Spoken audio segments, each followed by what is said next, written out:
वैसे तो मैंने पैसे बचाने के लिए आपको हर तरह के वीडियो दिए हैं, हर छोटी से छोटी बचत हमें कैसे करनी है। मैंने कम से कम 500 से ज़्यादा वीडियो अपलोड कर दिए हैं आप लोगों के लिए। लेकिन फिर भी कुछ सब्सक्राइबरों के कमेंट आ रहे थे कि कुछ नया बताइए, कुछ नए पॉइंट्स बताइए जिससे हम और ज़्यादा बचत कर सकें। देखिए, एक मिडिल क्लास फैमिली जो होती है ना, उसके लिए हर छोटा पैसा मायने रखता है। क्योंकि हम मिडिल क्लास लोग हैं जो 15-20 हज़ार जो कमाते हैं, उनको हर छोटी से छोटे खर्च को करने से पहले सोचना पड़ता है कि हमें ये पैसा मंथ के एंड तक चलाना है और कुछ पैसा उसमें से बचाना भी है। और कभी कभी ऐसी परिस्थिति आ जाती है कि हमें पैसे कहीं से लेने पड़ जाते हैं। अगर हम छोटी छोटी चीज़ों का, छोटी छोटी बचत का अगर ध्यान रखेंगे तो शायद वो पैसे हम बचा सकते हैं और हमें ये नौबत ही ना आए कि हम कहीं बाहर से लें। देखिए, खर्च चाहे बड़ा हो छोटा, लेकिन खर्च तो खर्च ही होता है। और आजकल कोई भी चीज़ फ्री में कहीं नहीं मिलती है, हर चीज़ में पैसा खर्च होता ही है। तो इस पैसे बचाने के लिए आज मैंने कुछ 5 पॉइंट्स बताए हैं और इसमें पांचों पॉइंट्स बहुत इंपॉर्टेंट पॉइंट्स हैं, तो वीडियो के एंड तक ज़रूर बने रहना। और अभी तक आपने चैनल को सब्सक्राइब नहीं किया है तो आपसे एक नम्र निवेदन है, सब्सक्राइब करिए अपने इस चैनल को और बेल आइकन को भी ज़रूर प्रेस कर दीजिएगा ताकि ऐसी इंटरेस्टिंग वीडियो की नोटिफिकेशन आपको मिलते रहे। दोस्तों, वीडियो पसंद आए तो एक लाइक ज़रूर कर दीजिएगा और अभी लाइक कर दो, और लगता है वीडियो किसी के काम आ सकती है तो शेयर भी ज़रूर कर दीजिएगा। तो चलिए स्टार्ट करते हैं वीडियो को। पांचवा पॉइंट इस वीडियो का बहुत महत्वपूर्ण पॉइंट है, वो बोनस पॉइंट है, उसको ज़रूर देखना है आपको, वीडियो के एंड तक ज़रूर बने रहना है। तो चलिए स्टार्ट करते हैं वीडियो को। सबसे पहला पॉइंट आता है कि आप जो ऑफिस के कपड़े होते हैं उनको हमेशा हैंड से वॉश करें। देखो, मैंने बहुत सारी लेडीज़ों को देखा है कि वो क्या करती हैं कि जैसे मान लीजिए उन्होंने वॉशिंग मशीन में बेडशीट डाला या फिर कर्टेन डाला, उसके साथ में वो क्या करती हैं कि कुछ चाहे नए कपड़े हों हमारे या ऑफिस के कपड़े हों या डेली रोज़ के कपड़े, वो उसी में डाल देती हैं। लेकिन आपको ऐसा नहीं करना है, क्योंकि आजकल कपड़े कोई सस्ते नहीं आते हैं, हर जगह कपड़ा बहुत महंगा आता है। तो इसीलिए कभी भी जब आप ऑफिस के कपड़े धो रहे हैं या फिर घर वाले जो डेली जो वेयर करने वाले कपड़े होते हैं, अगर उनको आप वॉश कर रहे हैं तो सबको पहले तो अलग अलग वॉश कीजिए। और मैं कहती हूँ वॉशिंग मशीन हमें हफ्ते में सिर्फ 2 दिन या 1 दिन ही यूज़ करना चाहिए, क्योंकि डेली डेली जब हम वॉशिंग मशीन यूज़ करते हैं तो उसमें हमारा जो वॉशिंग पाउडर है वो भी ज़्यादा जाता है और लाइट की खपत भी बहुत ज़्यादा होती है और कपड़े भी उसमें सही नहीं होते। जब आपने देखा होगा हम कपड़े मशीन में ड्राई करते हैं तो उन पर जो है सिलवट बहुत आ जाती है। जब कपड़ों पर सिलवट आ जाती है तो जब हम कपड़ों को इस्त्री करने के लिए बैठते हैं तो बहुत टाइम लगता है और उसमें भी हमारी बहुत लाइट जाती है। तो इसीलिए जब भी आप ऑफिस के कपड़े धो रहे हैं तो उनको अलग सर्फ एक्सल में डाल के अलग धोइए, और जो ऑफिस के शर्ट और ब्लेजर और वो जो पैंट होते हैं उनको हमेशा आप एक हैंगर में लगाकर ही धूप में सुखाएं, क्योंकि अगर हम उसको ड्राई करते हैं तो शर्ट बहुत ख़राब हो जाती है और कपड़े बिल्कुल ख़राब हो जाते हैं। जहां हमारा कपड़ा जो है 1 साल चलना चाहिए, वो सिर्फ 6 महीने में ही चला जाता है। तो आपको हमेशा ध्यान रखना है कि वॉशिंग मशीन में सिर्फ भारी कपड़े धोएं आप, जैसे बेड शीट हो गया, आपके कर्टेन हो गए, घर के और कपड़े हैं वो धो लीजिए। लेकिन जो आप ऑफिस जाने वाले कपड़े हैं और आपके बच्चों के महंगे कपड़े हैं उनको आपको हाथ से ही वॉश करना है। लेकिन ये जो मैं बता रही हूँ ना, चीज़ें बहुत छोटी छोटी हैं, लेकिन इनका इम्प्लीमेंट करना बहुत मुश्किल है। और हम ये छोटी छोटी चीज़ों में जब देखते हैं ना तो हमारा पैसा यहाँ पर बहुत बचता है। दूसरा पॉइंट आता है, घर खर्च से पहले पूजा के लिए कुछ पैसा ज़रूर निकालें। देखिए, हमारे घर में लगभग सभी के घर में ऐसा ही होता है कि जब भी हमारे मंथ में सैलरी आती है, किसी की 1 तारीख को आती है, किसी की 10 तारीख को आती है, तो जिनकी सैलरी आती है तो सैलरी आने से पहले ही जो घर खर्च के लिए आप पैसे निकाल कर ला रहे हैं बैंक से, सभी लाते होंगे घरों में निकाल कर पैसे, मेरे हस्बैंड भी लाते हैं। तो जब भी आपके घर में पैसे आते हैं तो सबसे पहले आप उस पैसे में से कम 100 रुपये, 200 रुपये, आपसे जितना बनता है उतना पैसा अपने पूजा घर में ज़रूर रख दीजिए। क्योंकि ऐसा होता है, देखो हम हमेशा भगवान के लिए कुछ ना कुछ करने की कोशिश करते हैं। जब हम ऐसा करते हैं तो वो भगवान का एक तरह का भोग हो जाता है।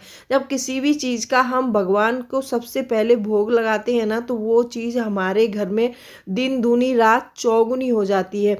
अब आप बोलोगे कि उस पैसे को हम रख तो दें, लेकिन उसका करेंगे क्या? उसका आपको करना क्या है कि जैसे मैंने बताया है आपको कि हम घर खर्च में हर चीज़ के खर्च के लिए इन्वेलप रखते हैं। तो जब मंदिर में हम वो पैसा रखेंगे तो वो भगवान की कोई पूजा सामग्री खत्म हो गई है, घी खत्म हो गया है, अगरबत्ती खत्म हो गई है, तो आप उसमें यूज़ कर सकते हैं।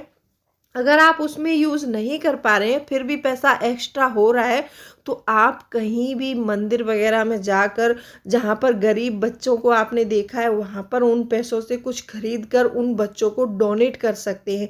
ये जो डोनेट करने का तरीका होता है ना, ये बहुत अच्छा तरीका है, क्योंकि जब हम कुछ पैसा अपनी कमाई में से डोनेट करते हैं ना, तो वो पैसा हमारा बहुत अच्छी जगह जाकर लगता है और हमारा पैसा कभी गलत हाथों में जा ही नहीं सकता है। तो आपको ये ज़रूर करना है, ठीक है। तीसरा पॉइंट होता है कि शैम्पू की बोतल की जगह आप शैम्पू के सैशे यूज़ करें। देखिए सब घर में आते हैं शैम्पू की बोतल। जब हम शैम्पू का बोतल लेके आते हैं ना, तो वो बोतल में से बहुत ज़्यादा क्वांटिटी में हम खर्च कर लेते हैं। और हम क्या करते हैं कि जब भी जैसे हमें थोड़ा चाहिए तो भी हमारे पास ज़्यादा चीज़ होती है तो हम ज़्यादा ही यूज़ करते हैं। अगर आप शैम्पू सैशे यूज़ करेंगे, अगर आपको एक सैशे की ज़रूरत पड़ती है तो आप एक सैशे यूज़ कर लीजिए, अगर आपको 2 को पड़ती है तो 2 कर लीजिए। लेकिन जब हम शैम्पू की बोतल में से शैम्पू यूज़ करते हैं ना, तो ये समझ लीजिए कम से कम 4-5 सैशे का मतलब जो है 4-5 जो शैम्पू के सैशे होते हैं उसके बराबर हम खर्च कर लेते हैं। तो ऐसे जब ज़्यादा क्वांटिटी में चीज़ होती है हमारे पास तो ज़्यादा खर्च होती है। अच्छा, यहाँ ये भी कर सकते हैं, एक तरीका मैंने निकाला है, मैं हमेशा ही करती हूँ, शैम्पू का एक खाली बोतल पहले से रखती हूँ। जब भी शैम्पू का बोतल मेरे पास आता है तो मैं उसमें से हाफ कर लेती हूँ, दोनों में हाफ हाफ शैम्पू करके, और उसमें थोड़ा सा गर्म पानी करके अगर मिला लिया जाए उसमें, तो उसकी क्वांटिटी थोड़ी पतली हो जाती है, तो उससे भी हमारा शैम्पू जो है डबल चल जाता है। तो आप ऐसे भी कर सकते हैं। और एक इसी में पॉइंट और बताती हूँ, जो नहाने वाले साबुन होते हैं उनके कुछ टुकड़े बच जाते हैं लास्ट में, तो उन टुकड़ों को आप इकट्ठा कर लीजिए, और इकट्ठा करके आप मिक्सर ग्राइंडर का जो जार होता है उसमें डाल के, हल्का गर्म पानी डाल के अगर उसको ग्राइंड करके आप किसी बोतल में भर के रख देंगे तो वो हैंड वॉश के काम आ जाता है। तो आप ऐसे भी अपने पैसे बचा सकती हैं। एक हैंड वॉश का बोतल जो है 90 से 100 रुपये में आता है। अगर आप ऐसा करती हैं हर महीने में तो आपके बहुत पैसे बच जाते हैं यहाँ पर। नंबर 4 पॉइंट आता है कि सब्जियों की खरीदारी हमेशा लिमिट में करें। देखिए बहुत सारे लोग ऐसे होते हैं, अभी मैंने देखा है रिसेंटली में सब्जी मंडी में, क्योंकि सर्दियां हैं सब्जी सस्ती आ रही है, तो लोग क्या करते हैं कि 10 रुपए की पालक की एक गड्डी दी है और 20 रुपए में 3 गड्डी दी है। तो हमें लेकिन ज़रूरत है एक गड्डी की, लेकिन हम लेकर आ रहे हैं उसमें से 3 गड्डी। वो क्या करते हैं, 3 गड्डी क्यों दी है उन्होंने, क्योंकि जब हम खरीदते हैं ना तो ये हमारे माइंड को डाइवर्ट करते हैं कि 10 रुपए की एक है, 20 रुपए में 3 है, तो कोई 3 खरीदेगा। जब हमें ज़रूरत एक की है तो हम एक ही खरीदेंगे 10 रुपए की, हमें 3 लेने की कोई ज़रूरत नहीं। हमें 3 चाहिए नहीं, सिर्फ एक चाहिए, फिर वो 2 गड्डियाँ घर में लाकर हम ऐसे ही रख देते हैं और वो ख़राब हो जाती हैं। हरी सब्जियों की खरीदारी हमेशा लिमिट में करें। अगर उनको ज़्यादा लेके भी आ रहे हैं तो सिर्फ 2 सब्जी से ज़्यादा कभी नहीं खरीदनी है। मैंने बहुत सारी औरतों को देखा, बहुत सारा पालक ले लिया, बहुत सारी मेथी ले ली, कम से कम 100 रुपये की गड्डियाँ ले ली, और आकर वो 3-4 दिन में हरी सब्जी बिल्कुल ख़राब हो जाती है, चलती नहीं है। तो हरी आलू प्याज एक ऐसी सब्जी है कि उसको आप ज़्यादा क्वान्टिटी में खरीद कर रखेंगे तो भी चलेगा, लेकिन हरी सब्जी को ज़्यादा नहीं खरीदना है। नंबर 5 पॉइंट आता है, ये बोनस पॉइंट है, इसमें बताती हूँ कि बहुत ज़्यादा महंगे कपड़े ना खरीदें। अब ये देखिए बहुत ज़्यादा महंगे कपड़े किसी स्थिति में नहीं लेना है। कौन सी स्थिति में लेना है आपको वो बताती हूँ। देखो हमारे बच्चे क्या है, छोटे बच्चे हैं। अब अगर आप छोटे बच्चे का भी कोई पार्टी वियर सूट ले रहे हैं तो वो भी 2-2.5 हज़ार से कम नहीं आता है। अगर छोटे बच्चे का 2-2.5 हज़ार का एक सूट ले लिया हमने और वो 1 साल के बाद छोटा हो जाएगा, क्योंकि ग्रोइंग चाइल्ड है, तो ग्रोइंग चाइल्ड के कपड़े कभी भी ज़्यादा महंगे नहीं लेने चाहिए। और जो हम लोग साड़ियाँ सूट ये भी खरीदते हैं ना 4-4 हज़ार की साड़ी, 5-5 हज़ार की साड़ी, कोई फंक्शन है उसमें पहन ली, उसके बाद तो वो साड़ी रखी है, उसको डेली रोज़ में भी यूज़ नहीं कर सकते। अगर इतनी महंगी साड़ी हम डेली रोज़ में यूज़ करेंगे तो वो भी तो पहनने में अच्छा नहीं लगता है। बोलते हैं देखो कितना दिखाने लगी है। तो ये दिखावा करने वाली चीज़ें हैं ना, इनसे हमेशा दूर रहिए। आप जब भी साड़ी खरीदें, सिंपल साड़ी खरीदें और उसको ज़्यादा नहीं, हाँ 1000-1200 रुपये तक आप खरीद सकते हैं। कपड़ा हमेशा चाहे लेडीज़ हो जेंट्स हो ऐसा खरीदें कि अगर आप उसको कहीं पर आने जाने में यूज़ कर रहे हैं तो भी कर सको, और जब उस कपड़े को आप निकालो अपने पहनने के लिए तो भी आप पर भद्दा ना लगे। क्योंकि ज़्यादा महंगी साड़ियाँ हम डेली रोज़ में नहीं पहन सकते हैं और वो अच्छी भी नहीं लगती। तो आपको इस चीज़ पर बहुत ध्यान देना है। और आजकल शादियों का सीज़न है, तो शादियों में जिन बेटियों की शादी हो रही है उनको भी बताना चाहती हूँ, ज़रूरी नहीं है आपको कि आप 50,000 का लहंगा लें या फिर 28,000 का लहंगा लें। उसकी जगह आप कोई सिंपल कम सस्ता भी ले सकते हैं। इसमें कोई ज़रूरी नहीं है, इसमें शान वाली कोई बात नहीं है। बहुत सी लड़कियां ये समझती हैं ना कि अगर हमारी शादी में 25,000 का लहंगा आया तो हमारी शान बढ़ गई है। शान नहीं बढ़ गई है, वो पैसा आपका ब्लॉक हो गया है। आप अपने पैसे को ऐसे ब्लॉक ना करें।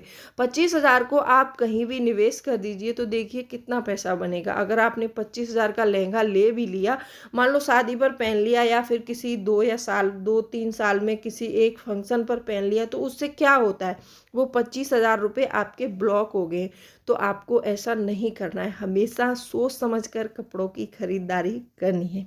कैसी लगी वीडियो कमेंट करके ज़रूर बताना। अगर वीडियो पसंद आई हो तो वीडियो को लाइक शेयर ज़रूर कर देना। तो चलिए मिलती हूँ अगले वीडियो में, तब तक के लिए bye bye, thanks for watching.